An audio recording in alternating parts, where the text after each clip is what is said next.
కళ్ళ నిండా కుళ్ళుతో నిన్ను చూసే వాళ్ళకి నీ కష్టంతో పనిలేదు. మనసు నిండా ప్రేమతో నిన్ను చూసే వాళ్ళకి నీ లోపాలతో పనిలేదు. కడుపు నిండా ద్వేషంతో నిన్ను చూసే వాళ్ళకి నీ మంచితనంతో పనిలేదు. గుండె నిండా అభిమానంతో నిన్ను చూసే వాళ్ళకి నీ తప్పొప్పులతో పనిలేదు. రక్తం నిండా కోపంతో నిన్ను చూసే వాళ్ళకి నీ పశ్చాత్తాపంతో పనిలేదు. వీళ్లే కాదు, నీ చుట్టూ ఉన్న ఇంకో 100 మంది నిన్ను 100 రకాలుగా చూడొచ్చు. వాళ్ళందరూ వాళ్ల లోపల ఉన్న ఎమోషన్తోనే నిన్ను చూస్తారు. నిన్ను నిన్నుగా చూడగలిగేది ఆ పైవాడి తర్వాత నువ్వు మాత్రమే.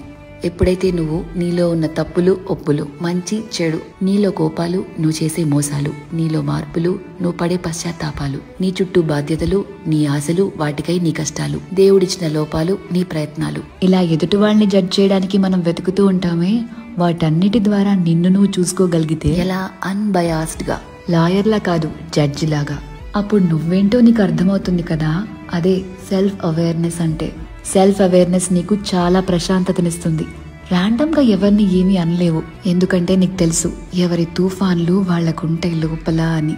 ఒకరిని జడ్జ్ చేయటం చాలా ఈజీ అబ్బా, కానీ నిన్ను నువ్వు జడ్జ్ చేసుకోగలిగితే personal growth, peace of mind అన్నీ దొరుకుతాయి. అందుకే నిన్ను నువ్వు తెలుసుకుంటూ ఉండు, బాగుంటుంది.